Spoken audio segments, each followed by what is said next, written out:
Welcome to MH maths channel. 9ஆம் வகுப்பு 5வது சாப்டரில் பயிற்சி 5.2 11வது சம் தான் பார்க்க போகிறோம். கொஷின் பாருங்கள். புள்ளிகள் 1, 2, 3, -4 மற்றும் 5, -6 வழி செல்லும் வட்டத்தின் மையம் 11, 2 என நிறுவுக. அப்புறம் நம்மளுக்கு என்ன வடிவம்? வட்டம். சரிங்களா? இந்த 3 புள்ளி வழியாக செல்லக்கூடிய ஒரு வட்டத்தினுடைய மையம் வந்து 11, 2 அப்படின்னு நம்ம காமிக்க போகிறோம். ஓகேங்களா? இப்போ அதாவது என்ன அப்படின்னா, இந்த 3 புள்ளி வழியாக, இந்த 3 புள்ளி இங்கே தான் இருக்குது. ஒரு கிராஃபில் இப்படி போடுறோம். இந்த 1, 2ங்கிறது இங்கே இருக்கும் இல்லைங்களா? உதாரணத்துக்கு நான் சொல்கிறேன். 1, 2. அடுத்தது 3, -4 அப்படின்னா இந்த பக்கம் இருக்கும். 3, -4. அடுத்தது 5, -6. ஓகேங்களா? அதாவது இந்த இடத்துல உதாரணத்துக்கு நான் சும்மா இதாக வைக்கிறேன். கரெக்டான கிராஃப் போடலை நான். 5, -6. இந்த வட்டத்தினுடைய மையம் வந்து என்னது? 11, 2 அப்படிங்கிறத நம்ம காமிக்க போகிறோம். வேறு எதுவும் கிடையாது. சரிங்களா? இப்போ நான் இதை என்ன வச்சுக்கிறேன்? ஏ, இது பி, இது சி அப்படின்னு வச்சுக்கிறேன். இது வந்து எஸ் அப்படின்னு வச்சுக்கிறோம். ஓகேங்களா? ஏபிசி. இப்போ ஏபிசி வழி செல்லும்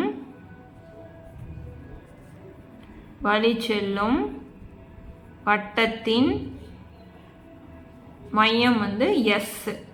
அதனால் எஸ்ஏ சமம் எஸ்பி சமம் எஸ்சி. அதாவது இது வந்து எஸ்ஸு, இது ஏங்கிற புள்ளி, இது பிங்கிற புள்ளி, இது சிங்கிற புள்ளி. இங்கிருந்து இதனோட டிஸ்டன்ஸு, இதனுடைய டிஸ்டன்ஸ் எப்படி இருக்கும்? நம்மளுக்கு சமமாக இருக்கும். இது உதாரணத்துக்காக போட்ட படம். ஓகேங்களா? அது ரெண்டையும் நீங்கள் கன்ஃபியூஸ் பண்ணிக்காதீங்க. இப்போ இதனோட டிஸ்டன்ஸ் கரெக்டாக இருந்தது அப்படின்னா இதனுடைய மையம்னு சொல்லிடலாமா? அப்படின்னா டிஸ்டன்ஸ்னாலே நம்மளுக்கு என்னது? தொலைவு ஃபார்முலா வச்சு போட போகிறோம். ஓகேங்களா? தொலைவு ஃபார்முலா என்னது? x2 - x1 the whole square plus y2 - y1 the whole square. இப்போ நம்ம எஸ்ஏக்கு எடுத்துக்கிறோம். ஃபஸ்ட்டு வந்து எஸ் வந்து என்னது? 11, 2. ஏ வந்து 1, 2. இது x1 y1, x2 y2. ஓகேங்களா? இப்போ போடலாங்களா? இப்போ இது S A. Square root of x2 - x1 எழுதலாம். 1 - 11 the whole square. y2 வந்து என்னது? 2, 2 the whole square. இப்போ 1 - 11 நம்மளுக்கு என்ன வரும்? -10 the whole square. 2 போயிடுச்சுன்னா நம்மளுக்கு 0, அதை விட்டுறலாம். 10 ஸ்கொயர் பண்ணால் 100. இந்த மைனஸ் என்ன ஆகும்? மைனஸ் இன்ட்டு மைனஸ் நம்மளுக்கு ப்ளஸ்ஸாக மாறிடும். ஓகேங்களா? அப்போனா எஸ்ஏவோட மதிப்பு √10. √10 நீங்கள் வெறும் 10ன்னு மாற்றலாம், இல்லை இப்படியே வச்சுக்கலாம். அடுத்தது எஸ்பி போடணும். எஸ் வந்து 11, 2.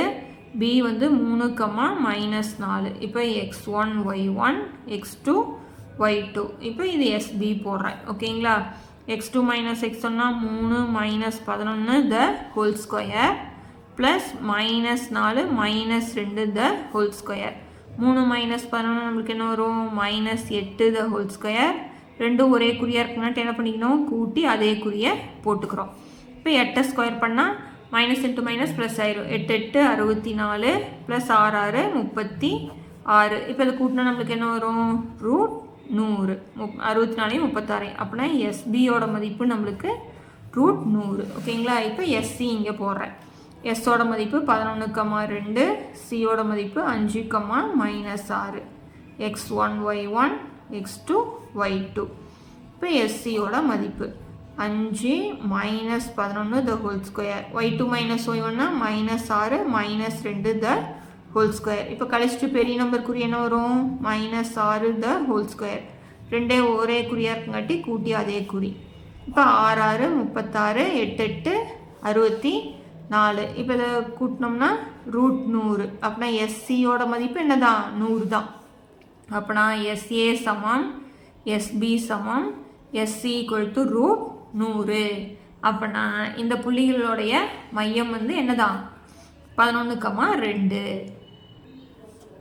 அது எப்படி எழுதலாம்? ஏ பி சி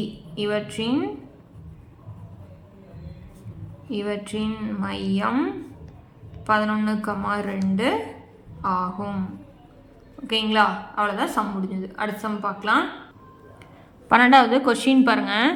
ஆதி புள்ளியை மையமாக உடைய வட்டத்தின் ஆரம் 30 அலகுகள்.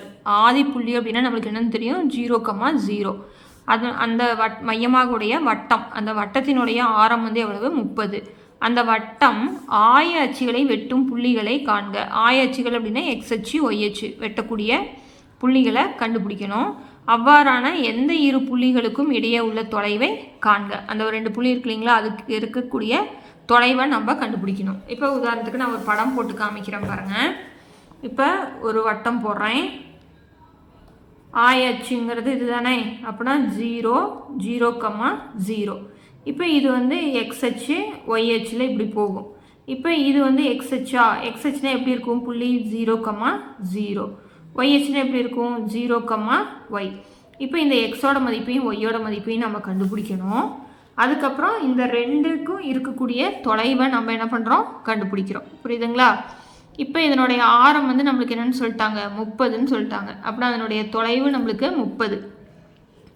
0லேருந்து எக்ஸ் வரைக்கும் இருக்கிறது நம்மளுக்கு 30. புரியுதுங்களா சொல்கிறது?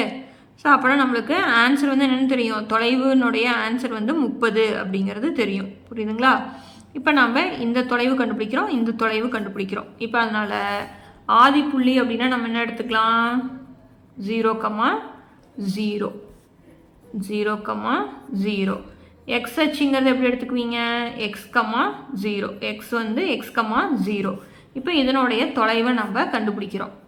x2 minus x1 whole square plus y2 minus y1 the whole square.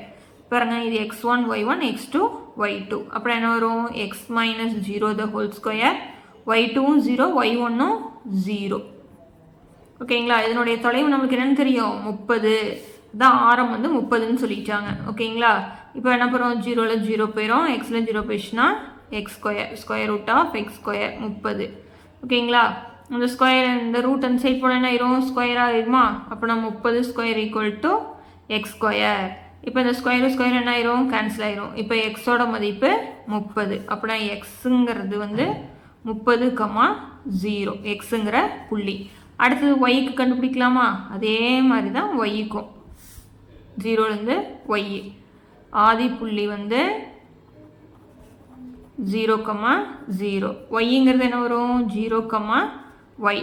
x1 y1 x2 y2. ஓகேங்களா? அதே மாதிரி நம்மளுக்கு தொலைவு என்னன்னு தெரியும்? 30. x2 வந்து 0, 0 the whole square. y2 வந்து y minus 0 the whole square. இது வந்து நம்ம 0 ஆயிரும். அப்புறம் என்ன வரும்? y square 30. ரூட் இந்த சைடு வந்து என்ன ஆயிரும்? ஸ்கொயராக மாறிடும். இந்த ஸ்கொயர் ஸ்கொயர் கேன்சல் ஆயிடுச்சுன்னா ஒய்யோட மதிப்பு நம்மளுக்கு 30. அப்படின்னா ஒய் வந்து என்னது? 0, 30. இப்போ இதுக்கு இடைப்பட்ட தொலைவை கண்டுபிடிக்கணும். அப்புறம் என்னது? எக்ஸ் வந்து 30, 0. ஒய் வந்து 0, 30. இதனுடைய தொலைவு கண்டுபிடிக்கலாமா? xyனுடைய தொலைவு. இது x1 y1 x2 y2. அப்புறம் 0, 30 ஹோல் ஸ்கொயர். y2 மைனஸ் y1னா 30 மைனஸ் 0 த ஹோல் ஸ்கொயர். ஓகேங்களா? இப்போ இங்கே minus 30 the whole square plus 30 the whole square. 30 2 தடவை பெருக்கணும்னா வரும் 3, 9, 2 0 இருக்கிறதுனால நம்ம 2 0 போட்டுக்கிட்டோம். அதே மாதிரி இதுக்கான ஆன்சர் 900. இப்போ 900 கூட்டினா 1800. ஓகேங்களா? 1800. இப்போ இது ஈஸியாக பிரிக்கணும் அப்படின்னா 2 900 எவ்வளோ நம்மளுக்கு? 1800. 900நாலே நம்மளுக்கு என்னது? 30 30 900ங்களா? அப்படின்னா ஒரு 30 வெளியில் எடுத்துட்டோம்னா 30 √2. அப்படின்னா நம்மளுக்கு அதுக்கு இடைப்பட்ட தொலைவு நம்மளுக்கு என்னது? 30 √2. இது எப்படி பிரிச்சிருக்கோன்னா 2 900 1800. 2 × 30 × 30 30 தானே 900. அப்படின்னா 2 30க்கு பதிலாக ஒரு 30 வெளியில் எடுத்துட்றேன். பேலன்ஸ் இருக்கிற 2 √2 அப்படியே போட்டுக்கிறேன். ஓகேங்களா? வெரி ரொம்ப ஈஸியான சம்மு. ஒரு தடவைக்கு 2 தடவை பார்த்தீங்கன்னா புரியும். ஓகேங்களா? இந்த சம்மோட இந்த பயிற்சி முடிஞ்சுது. அடுத்தடுத்த பயிற்சி பார்க்கணும்னா சேனலை சப்ஸ்கிரைப் பண்ணிக்கோங்க. தேங்க்யூ.